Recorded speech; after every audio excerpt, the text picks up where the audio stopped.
Let me come to you, Justice Ganguly, first, because this is unprecedented.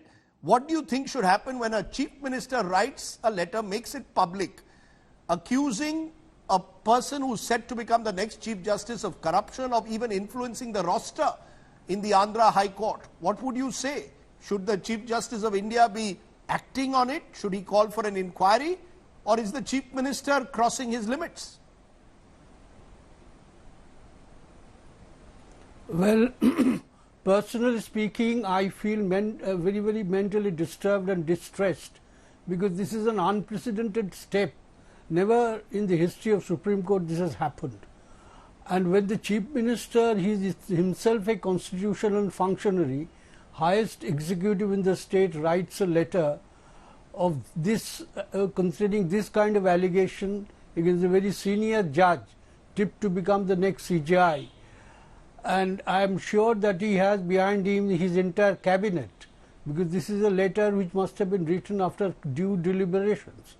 And look at the allegations in the letter, that the learned judge, who is occupying a very important position, is interfering with the administration of justice in a state high court, and with a design. The design is to help his political opponents. And there is a nexus, the nexus of unholy kind of land deals. So these are very serious allegations. On these allegations, I don't think the Chief Justice of India can sit without taking any action. He has to take some action. I don't know what action he can take. Okay, I'll come to what action he can take over the whole issue. But you're saying it's serious enough for the... He cannot remain silent over the whole issue. Okay, you're saying he cannot remain silent over the issue. Very serious, okay, extremely but serious. There are other views also. Let me get them in. Prashant Bhushan, what's your view?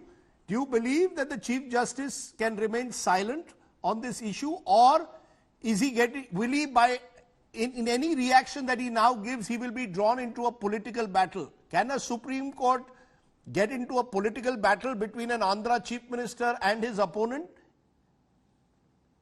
No, the Chief Justice's duty is to examine whether the allegations are serious and whether they are backed by some evidence. If the allegations are serious, as I believe they are, because they are allegations of a nexus between the senior judge, Justice Ramanna, and the Telugu Desam party and its Advocate General to buy a lot of land using some inside information about the location of the new capital of Amravati, etc., and also influencing the judiciary in Andhra Pradesh against the ruling government. Now, in such cases, there needs to be a credible, independent and quick inquiry, especially because Justice Ramanna is slated to become Chief Justice in 6 months' time. And there is an in-house procedure. The problem...